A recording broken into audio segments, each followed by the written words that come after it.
You know, this is the first time I've been outside in a year, I said, looking over to him. Really? William asked skeptically. Is that legal? Do I look like an attorney? I retorted. I can assume not. There was construction a while back. I guess they redid the fence. It seems like an awfully long time for a fence job, but what do I know? That does seem a little strange, William replied and sat up.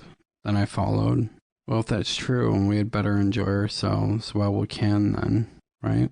I smiled and nodded, but the sad truth was that I knew in a few short minutes this momentary freedom would be over and everything would go back to normal.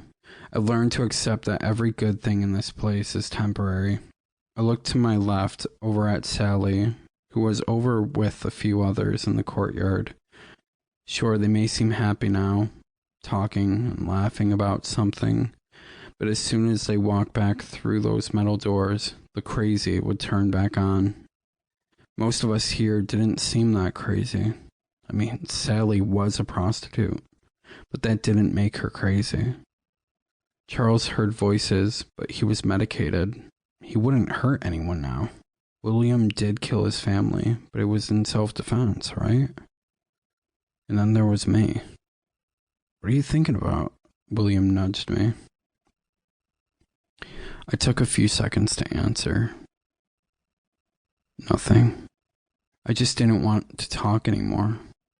Not that anything was wrong, but nothing was right either. I wasn't depressed or sad. It was reality, and regardless of what people thought or what people said, I know what happens around me. They may be able to tranquilize the others in this hell, but I refuse to submit.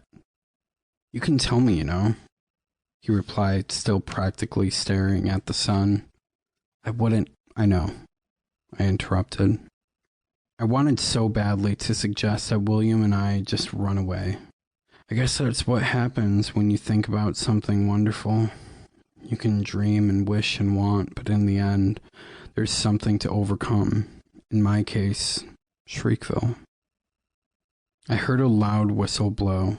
Bill was signaling to the patients that it was time to go inside, even though I was sure we weren't out here for that long. He probably just couldn't take the sunlight anymore due to his outward hungover expression. It was evident.